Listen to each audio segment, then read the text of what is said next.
got off the podcast, I was like, I should bet my house on the fact that they're gonna fucking lose this game. Because I just knew. I knew. They like it's the Bulls. We watched this team all year, hot and cold, 50-50 ball, sub 50-50 ball. You knew all it took was one person to sneeze wrong, and the Bulls were going to find a way to lose this game in Miami. And they did just that. They did just that. Yeah. It was a rather embarrassing start. There wasn't much of a recovery. No Terry Rozier, no Jimmy Butler. No problem. No problem at all. And Miami comes out and Eric Spoelstra out-coaches Billy Donovan and gets more out of his players than we can get out of any of ours, really. I was pretty disappointed. Surprised, no. We kind of called it all year. We've been accused of being negative. We are, and that's because we told you so. Fuck faces. So that's why you now know. That's why you now know. I'm just kidding. I'm just taking shots at people that try to troll me. It's because reality sucks, and the reality is ownership and the front office were content with the roster that they've had for the last 3 seasons, minus the same player who hasn't been here since it worked in Lonzo. And then he lost Zach and he lost Pat, and they're still headed into the offseason talking about how they just want to win and they just need to do better. And how do you do better? You're capped out. Your assets are gone. They have protections on them that like makes it difficult to trade future firsts at this point because nobody knows when they're going to convey. If you're smart enough, you'll be bad enough next year to where this pick doesn't convey to San Antonio. Well, I'm glad you said that about the picks thing because that was reported that they don't want to attach. Like when KC was asked about attaching picks to something, like even say like Levine, and that's why Caruso was so heavily rumored to be involved in any deal that had to do with him because of the value you're getting back. They don't want to attach any picks because they've learned their. I mean, they look what happened. They've learned their lesson. Well, I don't know if they learned their lesson, but they know that they don't have a lot in that department. They know what the perception is behind them. Going balls to the wall with assets that you didn't suffer several years for in an intentional rebuild to build this team, this B squad, C squad of ex All-Stars that you hope could do something together when none of the 3 played defense and 2 of them were aging and one of them is known as a not so smart in crunch time ball dominant shot chucker. Like, oof. You let Lauri Markkanen, who is just phenomenal at this point, go for darn near nothing. Well, I'm glad you brought that up too, because that's another hot topic on here. You guys know that if you watch the show, we're all over the place because we're having a conversation about shit. That's another thing that was brought up. It comes down to Acme's evaluation and their processes. Like they were saying that Lowry was brought up in the Twitter circle that we do exist in, and about how that are the Bulls going to do the same thing with Patrick Williams? Are they going to, is he going to turn into another Lowry on them? I want to remind everybody that Lowry was the fastest rookie, I believe, in was it NBA history to 100 3-pointers made? Yes, he had broken several of Steph's 3-point records. In his first 2 years, he had several 20 and 10 stretches that were over like 10 plus games long. Yeah, let's stop the comparisons. Tell me you didn't watch basketball without telling me you didn't watch. Nearly a 20-10 player per game, not just in stretches, like for the season. And that was the year that he had like 26 and 12 averages for an extended period. And you're like, holy shit, this dude could be an all-star. And then obviously Zach got fully healthy. A regression happened a little bit. Then you brought Jabari Parker in and you did a whole bunch of there was a bunch of dumb stuff in between that hindered Lowry's development here in Chicago. But ultimately, you ended up drafting Patrick Williams, who you tried to sell to people as a small forward when we all knew he was a power forward. And then it made Lowry expendable, and you had to get rid of him instead of paying him because you thought that you had his replacement, and now it's that time to pay that guy. And unfortunately, that guy hasn't even proven to be Lauri Markkanen in his sophomore year. By his senior year, you haven't seen that glimpse for 10 games in a row. You've gotten it maybe 2-3 times in the time that he's been healthy, which is another topic because For somebody who looks like they're built like a brick shithouse, durability doesn't seem to be a thing.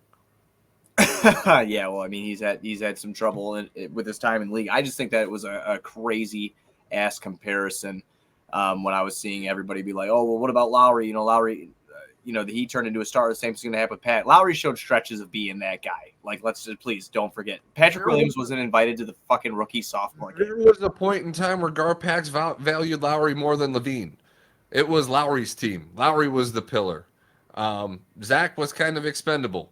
They kind of had the similar view to other people. Flirted with the Kings about it with the Max. Are they going to match it? Are they not going to match it? Because we have our guy. We drafted him 7th. Yeah. Oh yeah. Yeah. There was times like this. Stupid comparison when people do that. Not ever for even a 3-game period have I gone, you know what? Patrick Williams can take the reins from DeMar. Oh my! Over a 3-game period, yeah. If anybody, mid-range because of DeMar, but I have never once gone, you know what?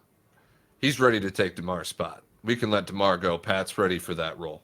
That's because no one with the brain that's watched him play a 10-game stretch goes, yeah, he can ball. Listen, the kid's got some shit that he could do. He's just not consistent with it. We've said that before. I just thought it was a stupid comparison. It was just a side thing that I wanted to get out because I have to do my weekly episode, Patrick Williams hatred segment. I don't hate anybody, but I didn't know what else to call it. But there were changes that have taken place already since the season's ended, Goose. We saw Chris Fleming depart the Chicago Bulls. Mo Cheeks is not going to be with the Bulls at a full-time level anymore. It does say here, though, that it's going to be like he'll still be around, which is kind of odd. So, no, I mean, I like that because Fleming at this point, given how the offense has gone and how long he's been around, he's a hangover from the previous coaching staff, I believe. I think he was with Fred's staff. Was he? What? No, was he with? No, Fleming came from Brooklyn. Okay, so I can't remember if Fleming came with Billy or if Billy retained him from Boylan's Bulls. Okay, so not all the way back to Fred, but you could be right because it went from Fred to Jim. I would have to look at that. I didn't even think to look. But I do feel like Fleming was here and he was retained because he was one of the only coaches that was retained. Was Fred fired in 2020 or 2019? Because they said that Fleming has been there since the day Kobe White was drafted. Okay. I believe because that's why a lot. Casey Johnson had made note that, and somebody else too. I wish I can give them the proper credit, but had brought up about how Fleming was like, that was Kobe's coach. It's like signed to work with all the time. Okay. And that was after a breakout season for Kobe White, a lot of people find it surprising to see Chris Fleming going out. No, I mean, if that's his guy and he's on the way out as Kobe's ascending, that's definitely a. Well, it's an odd thing, but it's also an assistant coach, and you have to do something when you finish under 500. Lord knows they're not getting rid of Billy Donovan. Okay, I got it. So we gave Billy a secret extension, so we can't make him the scapegoat. We got to get rid of the offensive coach because we still didn't change our shot profile built around an offense around DeMar DeRozan. And Nikola Vucevic, who shot. I still don't give Bill 3-point this year. Like your offense is built around 2 aging once all-stars who can't shoot the 3 ball, and you talked about changing your shot profile. Sorry, firing Chris Fleming ain't doing shit to improve this team. No, it's not at all. But I still don't think this is Billy's fault. I think Billy's trying to run a current NBA offense and what it looks like in the year 2024, and I think that we have built a team that might have done well in 2015, maybe 14. I don't think Billy should have been the sacrificial lamb either, but yeah, not yet. Dude, I hold my people accountable. I'll come at him like a fucking spider monkey if you really fucked it all up. I'm serious. I'm dead ass. But in this situation, I can't blame Billy. But I just thought it was a weird thing because Fleming has been touted as one of the best assistant coaches around. Has a very good that's portfolio. Why he's tired of being attached and linked to this disaster. No, I mean, shit, dude. Yeah. Maybe he didn't get fired. Maybe he's just like, fuck you guys, I'm out. I wouldn't doubt it. But so Billy's going to rebuild this whole staff. I know that they've made another hire. In the meantime, I'm looking for who it is. But I mean, again, I don't even know who it is. I'm not going to pretend like I do. Like when it comes to coaches and like front office people, like me and you both wanted AK in the front office. But the reason we want him in the front office was because we looked at Denver and we said, holy shit, that guy can build a team. And he, had his hands in the Jokic cookie jar, and he Right. believed in that guy, and he did that. So there was reason that we're aware of to have faith in AK coming into this. Obviously, at this point, that feeling has changed quite a bit. And did we realistically expect him to find another Jokic in the first 3 years? No. Did some people think that was Marko Simonovic? Yes.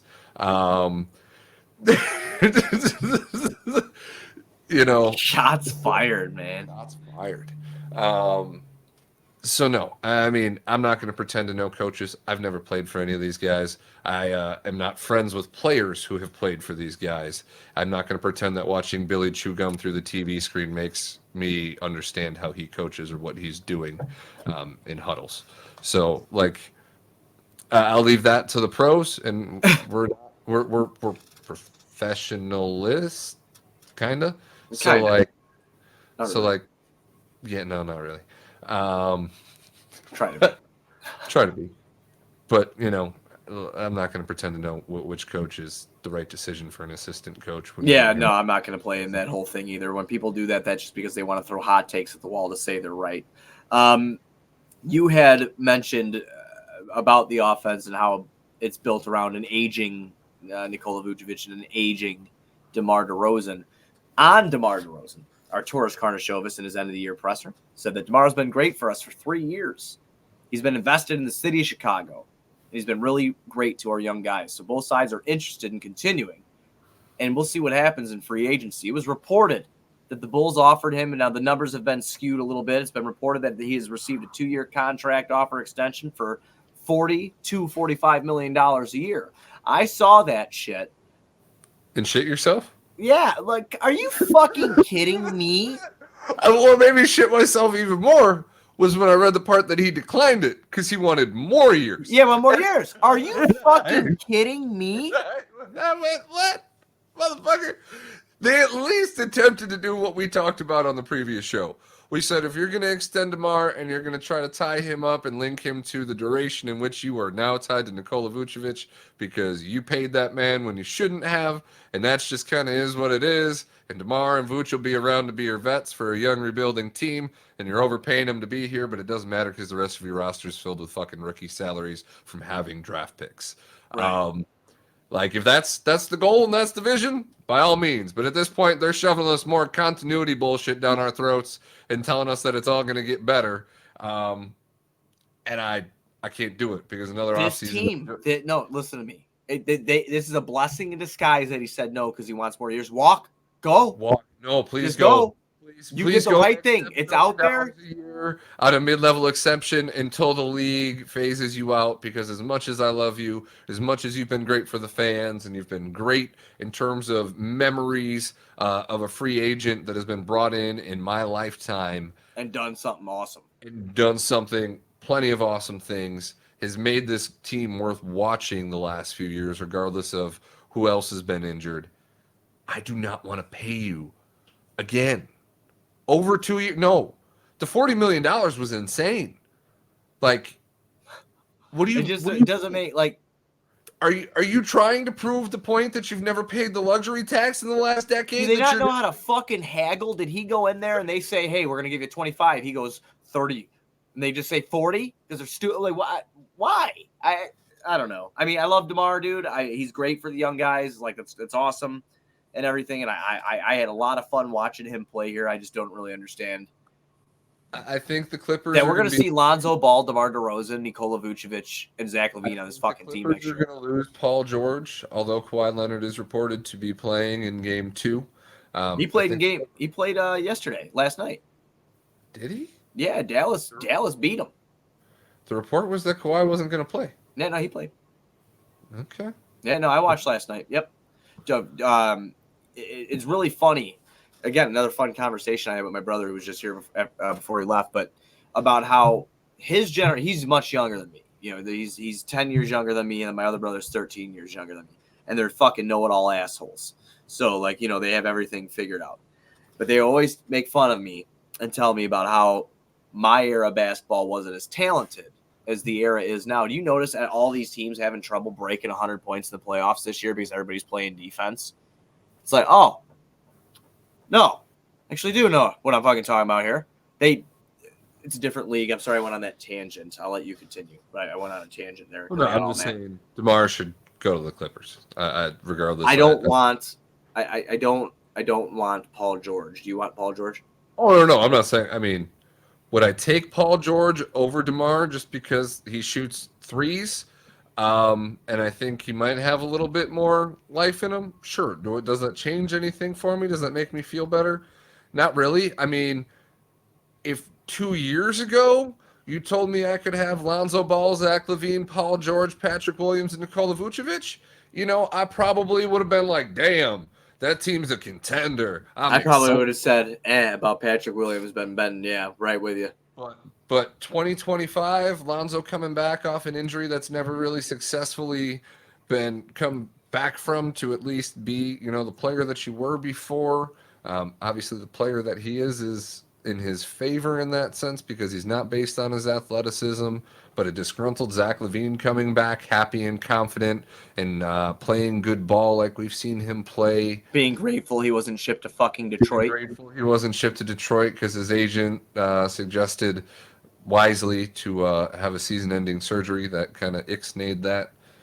And maybe Nikola Vucevic, who shoots 35% from three-point next year, and somebody who shoots more than 3 threes a game.